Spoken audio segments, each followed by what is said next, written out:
এই বাংলাদেশ থেকে গুলি শেখ হাসিনার মতো আমরা এই সিন্ডিকেটের উৎখাত চাই। যদি আপনারা মনে করে থাকেন এই জনগণ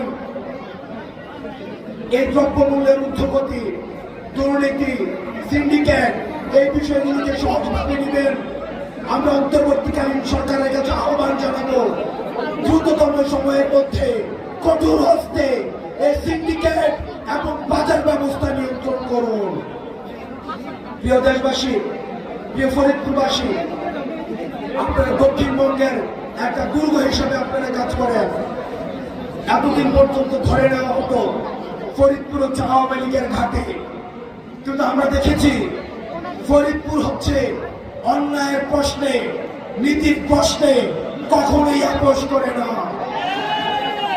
যখনই দেখেছে এই ফেসিবাদ ঝেঁকে বসেছে, তখনই এই ফরিদপুরবাসী এই ফেসিবাদের বিপক্ষে তার শক্ত অবস্থান নিয়েছে। আপনারা রক্ত দিয়েছেন, আপনাদের রক্ত ঝরেছে রাস্তায়। আমরা চাই 15 জানুয়ারির মধ্যে এই অন্তর্বর্তীকালীন সরকার আপনাদের রক্তের স্বীকৃতি দিক।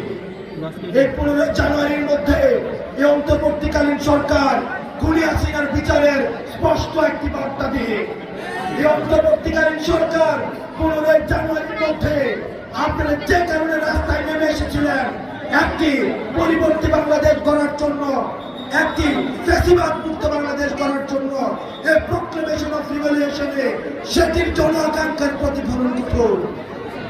প্রিয় দেশবাসী, আপনাদের সাথে আমাদের সংগ্রামের পরিচয়, আপনাদের সাথে আমাদের লড়াইয়ের পরিচয়, আপনাদের সাথে আমাদের অন্যায়ের বিপক্ষে যুদ্ধের মধ্য দিয়ে পরিচয়, আপনাদের সাথে আমাদের এই পরিচয়ের ধারাবাহিকতা অব্যাহত থাকবে।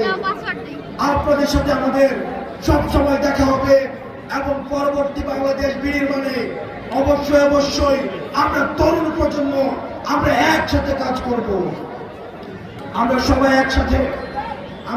একসাথে এই তরুণ প্রজন্ম কি কখনো হারতে জানে?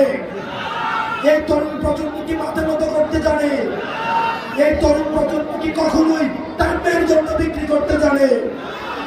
ওই দালালি না রাজপথ, দালালি না রাজপথ, দালালি না রাজপথ, আপোষ না সংগ্রাম, আপোষ না সংগ্রাম।